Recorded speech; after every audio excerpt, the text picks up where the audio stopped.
നമസ്കാരം. ലേഡീസ് അവറിലെ പ്രണവ സെഗ്മെന്റിലേക്ക് സ്വാഗതം. ജ്യോതിഷത്തിലെ കാണാപ്പുറങ്ങൾ തേടിയുള്ള യാത്ര തുടരുകയാണ്. കഴിഞ്ഞ എപ്പിസോഡിലെ ബാധാദോഷങ്ങളിൽ സർപ്പദോഷങ്ങളെക്കുറിച്ചുള്ള സംശയ ദൂരീകരണത്തിനായി നമുക്കൊപ്പം ഇവിടെ എത്തിയിട്ടുള്ള പ്രശസ്ത ജ്യോതിഷാചാര്യൻ KV സുഭാഷ് തന്ത്രി സാറാണ്. സാറിനെ നമുക്ക് സാദരം ക്ഷണിക്കാം. സാർ നമസ്കാരം.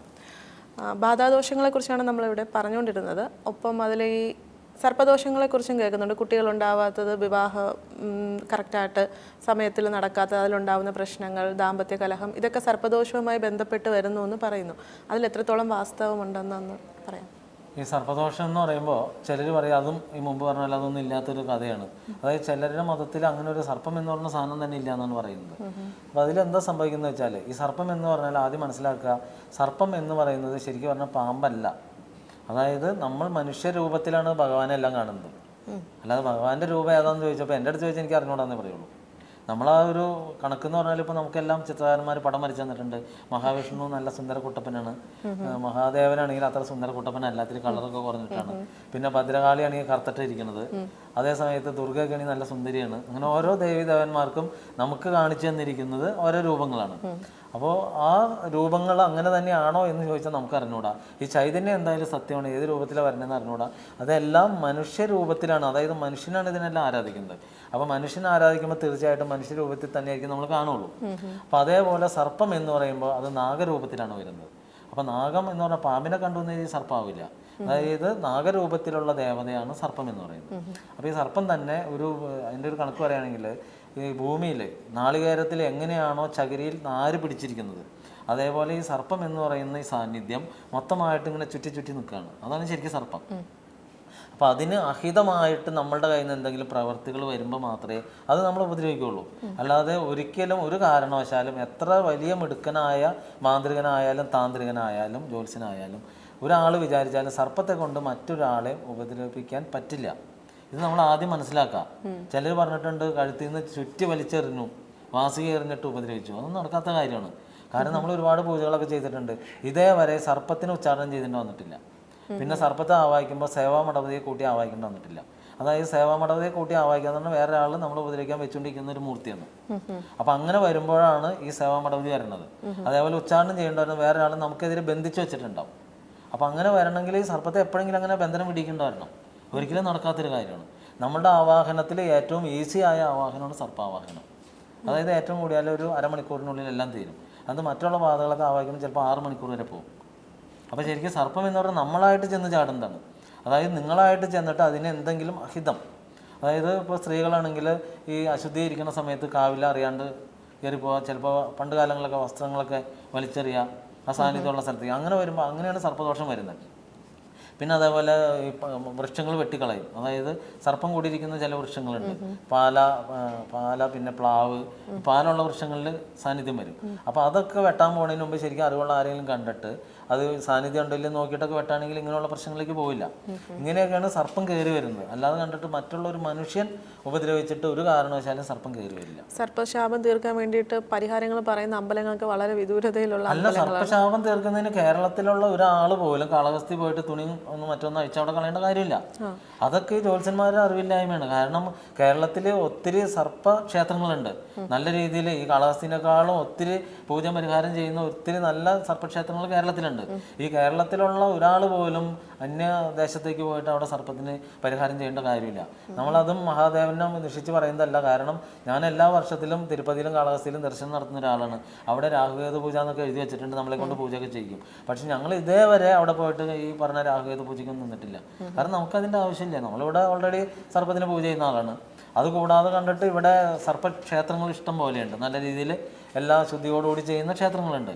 അപ്പോൾ ഇവിടെ പോയിട്ട് ഒരു 100 മാലം ചെയ്താൽ തീരുന്ന ഒരു കാര്യമാണ് അവിടെ പോയി തലകുത്തി മറിയുന്നത്. മിക്ക ദമ്പതികൾക്കും അവരുടെ ആ പ്രശ്നം മുജ്ജന്മശാപം തീർക്കാൻ കാളഹസ്തിയാണ് പരിഹാരം. ജോത്സ്യന്റെ അറിവില്ലായ്മയാണ്. ഇത് ഡോക്ടറെ കാണുന്ന പോലെ തന്നെയാണ് ഈ സംഭവം ജോത്സ്യന്. അപ്പം ഞാൻ പഠിച്ചു വന്ന രീതിയിലാണ് എനിക്ക് പറയാൻ പറ്റുള്ളൂ. അപ്പോൾ ജോത്സ്യന്റെ അറിവില്ലായ്മ കൊണ്ടാണ് അങ്ങേര് നേരെ കാളഹസ്തിക്ക് വിടും.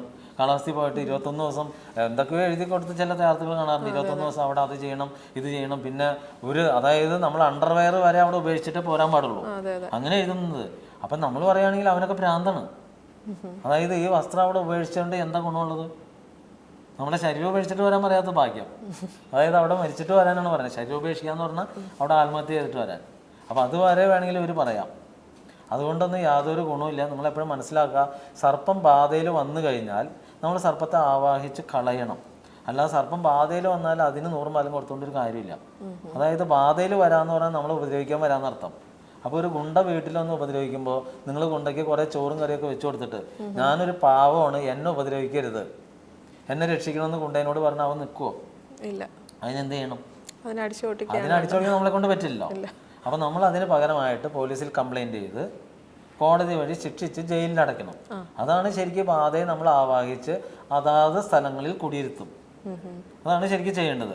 അപ്പോൾ പലർക്കും പറ്റുന്നത് ഈ ജ്യോത്സ്യൻ എന്ന് പറഞ്ഞ ആൾക്ക് ഈ ബാധ എന്താണോ, ഈ ബാധയെ എന്ത് ചെയ്യണമെന്ന് അറിയില്ലെങ്കിൽ പിന്നെ എന്ത് ചെയ്യും?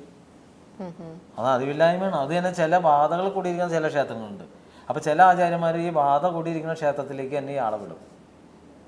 അപ്പോൾ എന്ത് പറ്റുമെന്ന് വെച്ചാൽ, സന്യാസി പണ്ട് ഒരു നീറ് താടിയിൽ കയറി കഴിഞ്ഞപ്പോൾ കൂട്ടിൽ കൊണ്ടുവച്ച് ഉപദ്രവിക്കാതിരിക്കാൻ വേണ്ടിയിട്ട് കൂട്ടിൽ വെച്ച് എല്ലാ നീറും കൂടി ഒന്നിച്ച് കയറി കടി സഹിക്കാൻ പറ്റാതെ ഞെരിച്ചു കൊന്നു മൊത്തം. അപ്പോൾ ഒരു നീറിനെ കൊല്ലണേന് വരെ ഒന്നിച്ച്. അതേപോലെയാണ് ചില ബാധകൾ കൂടിയിരിക്കുന്ന ക്ഷേത്രങ്ങളിലേക്ക് ഈ ജ്യോത്സ്യൻ ആളെ പറഞ്ഞു വിട്ട് കഴിയുമ്പോൾ നിലവിലുള്ളതിൻ്റെ കൂടെ അവിടെ ഉള്ളതും കൂടി കയറും. പിന്നെ അടുത്ത ആളുടെ അടുത്ത് ചെല്ലുമ്പോൾ അങ്ങേര് പറയും ഇത് 4-ാം വേദക്കാരുടെ ഉപദ്രവമാണ്, അവിടെ ചെയ്യാൻ പറയും. പിന്നെ അങ്ങേര് പോയിട്ട് 4-ാം വേദക്കാരുടെ അടുത്ത്. അപ്പോൾ ഇത് എന്ത് പറ്റും? അവിടെ ചെന്ന് കഴിയുമ്പോൾ അവർ കുറേ സാധനങ്ങൾ കൊടുത്തുകൊണ്ട് ഇത് അടുപ്പിലിട്ട് കത്തിക്കാൻ പറയും. ഇതെല്ലാം കത്തിച്ച് കഴിയുമ്പോൾ അതിൻ്റെ ഉപദ്രവമായി. അപ്പോൾ എവിടെയൊക്കെ പോയിട്ടുണ്ടോ, അതായത് ഈ ക്ഷുദ്രമായിട്ട് ചെയ്യുന്ന ക്ഷേത്രങ്ങൾ എവിടെയൊക്കെ നമ്മൾ പോയിട്ടുണ്ടോ, പിന്നീട് നല്ലൊരു ആചാര്യനെ കണ്ടെത്തി ഈ പോയ എല്ലാ ബാധേനും മാറ്റിയാൽ മാത്രമേ നമ്മളുടെ ജീവിതം റിവേഴ്സ് ആവുള്ളൂ. അങ്ങനെ ഒരുപാട് അബദ്ധങ്ങൾ ആളുകൾക്ക് പറ്റുന്നുണ്ട്. അപ്പം നമ്മുടെ അടുത്തൊന്ന് ചോദിക്കുമ്പോൾ അവർ പറയും ഞങ്ങൾക്ക് അറിഞ്ഞുകൂടായിരുന്നു, ജ്യോത്സ്യനാണ് ആദ്യമായിട്ട് അവിടേക്ക് പറഞ്ഞു വിട്ടെന്ന്. അപ്പം ശരിക്കും ജ്യോത്സ്യനാണ് ശരിക്കും ഇതിനകത്ത് പ്രതി. ഇത് അതായത് സമൂഹത്തിനെ വഴിതെറ്റിക്കുന്നതിൽ നല്ലൊരു പങ്ക് ജ്യോത്സ്യന്മാർക്കുണ്ട്. അതിൻ്റെ ഉദാഹരണം എന്താ വെച്ചാൽ, ചിലർ വിചാരിക്കുന്നത് ജനത്തിനെ പറഞ്ഞു മനസ്സിൽ ചില ബുക്കുകളിലൊക്കെ എഴുതി വെച്ചിട്ടുണ്ട്. അതായത് സർപ്പമൊക്കെ ആവാഹിക്കണമെന്നുണ്ടെങ്കിൽ പാമ്പമേക്കാട് മനയിലെ നമ്പൂതിരിമാരെ ആവാഹിച്ചാൽ മാത്രമേ സർപ്പം പോവുള്ളൂ എന്ന് പറയുന്നു.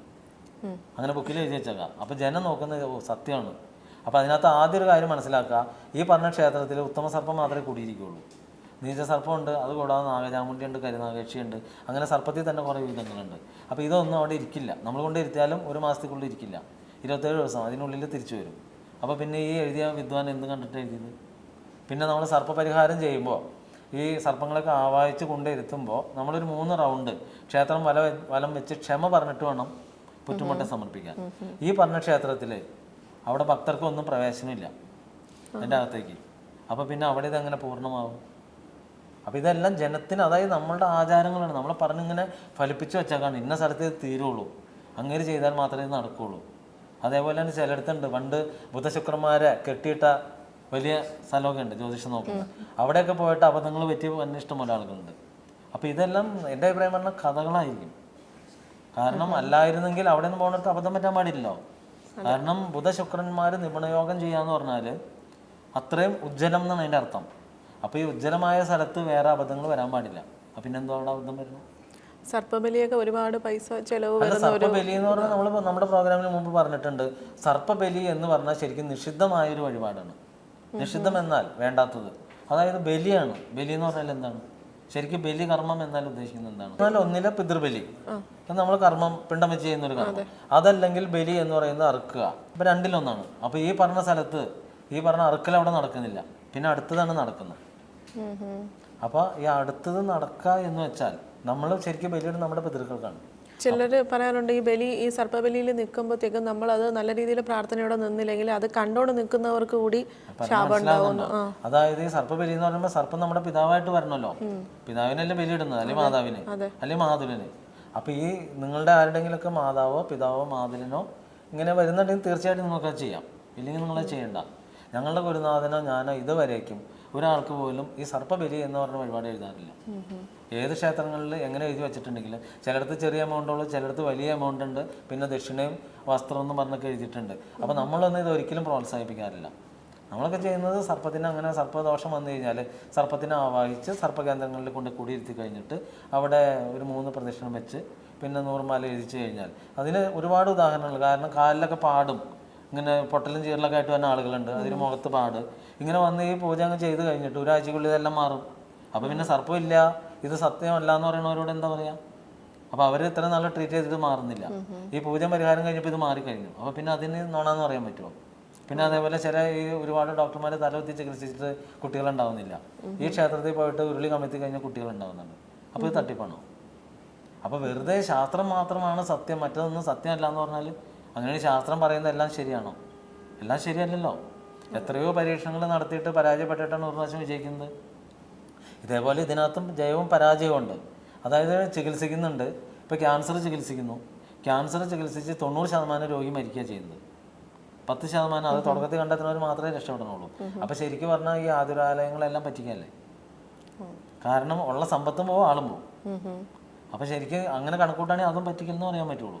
അപ്പോൾ നല്ലതെന്ന് തന്നെ പറഞ്ഞു പഠിക്കണം. അല്ലാതെ കണ്ടിട്ട് ഒരു കൂട്ടം മാത്രം മോശവും മറ്റത് മാത്രം ശരിയെന്ന് പറഞ്ഞാൽ നിങ്ങൾ ആര് വേണമെങ്കിലും പരീക്ഷിച്ച് നോക്കുള്ളൂ.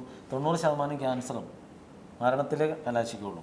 മരിക്കുമ്പോൾ എന്ത് സംഭവിക്കുന്നത് വെച്ചാൽ ഉള്ള സ്വത്ത് എല്ലാം വിറ്റ് തൊലച്ച് ആ കുടുംബം കൂടി കുളം തോണ്ടിയിട്ടാണ് പോണത്. അപ്പോൾ ശരിക്കും അവിടെ എന്താ സംഭവിക്കുന്നത്? ഒരു കുടുംബം കൂടി നശിപ്പിച്ചിട്ടാണ് ഈ രോഗി പോണത്. അപ്പോൾ പിന്നെ അത് സത്യമാണെങ്കിൽ ആ റിവേഴ്സ് ചെയ്യണ്ടേ? പിന്നെ ഇത് സൗജന്യമൊക്കെ ചെയ്തുകൂടെ? എന്തുകൊണ്ട് ചെയ്യുന്നില്ല? അടുത്തൊരു ജ്യോതിഷ പ്രശ്ന പരിഹാരവുമായി അടുത്ത എപ്പിസോഡിൽ കാണുന്നത് വരെ നമസ്കാരം.